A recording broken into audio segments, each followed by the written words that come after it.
Hello everyone, welcome back to Showbiz Video. Hope everyone's doing okay out there. I have another review for everyone, and it is a film that recently celebrated, this past summer anyway, its 100th anniversary. That is a big one. This year's actually been a pretty big year for film anniversaries. We had the 50th anniversary of Jaws back in July. We're getting ready to have the 40th anniversary of Back to the Future coming up soon. And we have this. We have, of course, a silent movie from 1925. And it was directed by Mr. Harry O. Hoyt, starring Wallace Beery, and effects by one of the early effects wizards, Willis O'Brien. If that name doesn't sound familiar to you, then perhaps his most famous creation is. Willis O'Brien, along with his team, brought King Kong to life in 1933, and he also was the mentor of one of my favorite effects wizards, Ray Harryhausen. And it's The Lost World.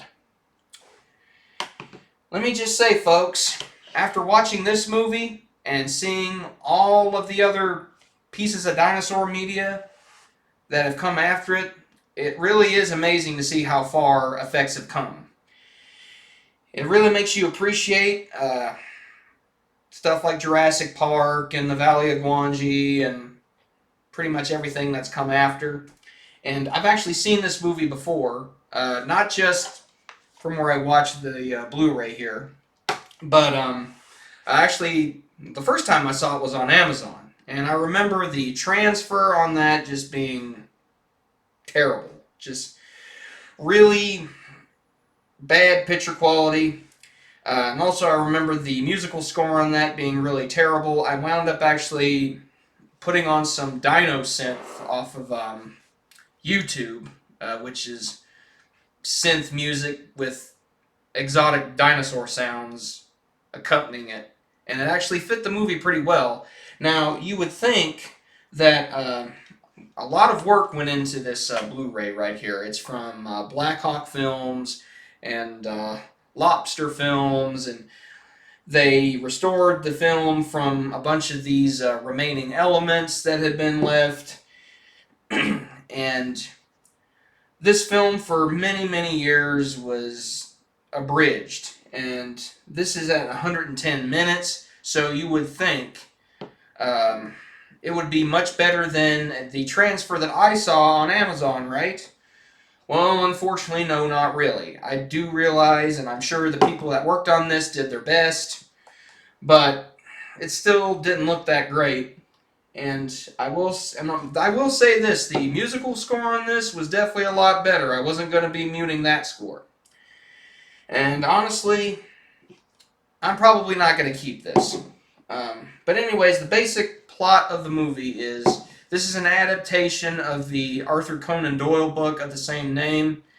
Arthur Conan Doyle himself actually gives an introduction to this movie, saying that he wanted nothing more than to bring joy to the world, basically. I'm paraphrasing somewhat, but he basically said that. And the movie stars Wallace Beery. One of his most famous roles was playing Long John Silver in the 1934 version of Treasure Island. And I will say this.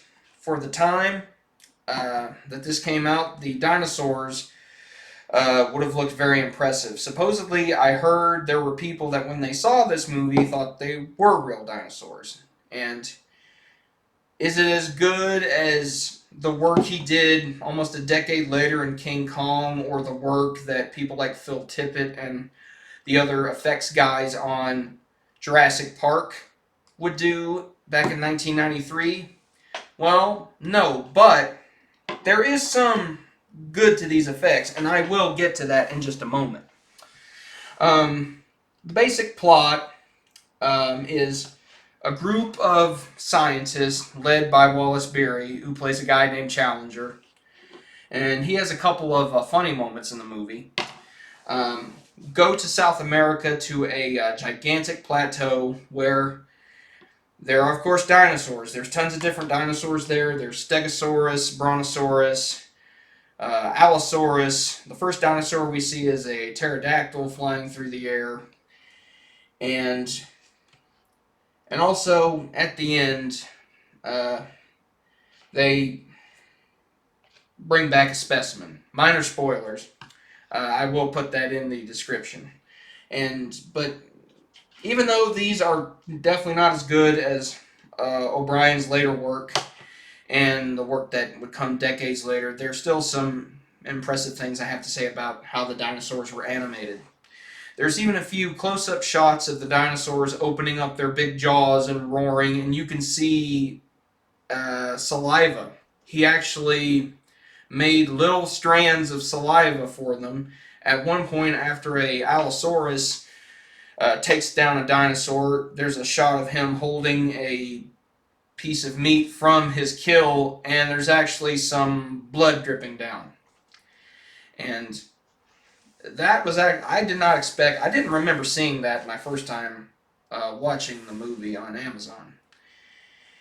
And I'll say this, if you want to watch a movie for academic reasons, to appreciate film history, I would say try to find this on, some kind of streaming service. I'm not really advocating much for streaming considering what has been going on with streaming lately, but in my opinion, this was not worth a purchase. But yeah. And there is one part of this movie I wanted to talk about that actually made me laugh really hard. I was watching this the other night with my dad. Challenger and another professor are setting up a trap near the cave they have taken shelter in.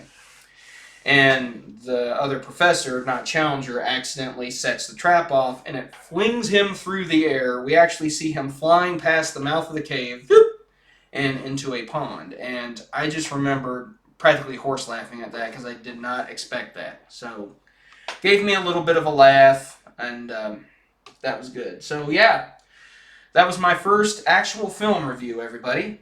I hope you enjoyed it. Also, happy October. We are finally in the month of ghosts, ghouls, and hobgoblins, vampires, and all things that go bump in the night. And I will try to make even more videos, most of which, of course, will have a focus on horror and science fiction. But anyways, hope you enjoyed the video. Hope this was informative. Thank you and good night.